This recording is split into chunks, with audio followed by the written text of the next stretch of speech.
Rajahmundry Vidyanagar church of గాడ్లో ఘనంగా మట్టల ఆదివారం వేడుకలు ఘనంగా నిర్వహించారు.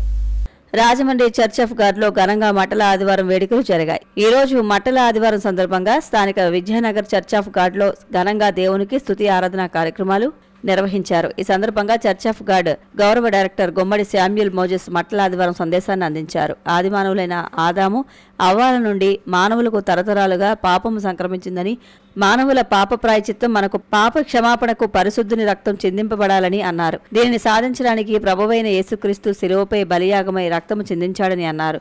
యేసుక్రీస్తు శిలువపై మరణించడానికి ముందు యెరూషలేం పట్టణంలోకి దీనుడిగా, రాజుగా, నీతిమంతుడిగా యేసుక్రీస్తు గాడిద పిల్లలపై వచ్చిన సందర్భాన్ని గుర్తు చేసుకుంటూ మట్టల ఆదివారం చాలా మంది క్రైస్తవులు జరుపుతారని అన్నారు. చర్చి సభ్యులు ఈతమట్టలు చేతపట్టుకుని చర్చి ప్రాంగణంలోనే పాదయాత్ర జరిపారు. హోసన్న, దావీదు రాజుకు జయం అనుచు దేవుణ్ణి స్తుతించారు. అనంతరం చర్చిలో స్తుతి గీతాలు ఆలపిస్తూ ప్రపంచ శాంతికి ప్రార్థనలు చేశారు. చర్చ్ ఆఫ్ గాడ్ స్త్రీల డైరెక్టర్ డాక్టర్ బి కమలా షైరా, యువజన పాస్టర్ గుమ్మడి బ్రియన్ మోజెస్ కార్యక్రమాలను పర్యవేక్షించారు. ఈ సందర్భంగా చర్చి సభ్యురాలు మంగమ్మ చర్చి సభ్యులకు శీతల పానీయాలు అందించారు. ఈ కార్యక్రమంలో దేవుని సంఘ సభ్యులు Isaac Raju, R Jacob Suman, K Suvarnaratnam, Nageswararao Srinivas, Prabhakar మరియు స్త్రీల ప్రతినిధులు R Sandhya, K Susana, R Sujana, Mary Grace, Anuradha, Vinolia, Ratnamala, Ruth, Anantalakshmi, Prabhavathi, Jyothi తదితరులు పాల్గొన్నారు.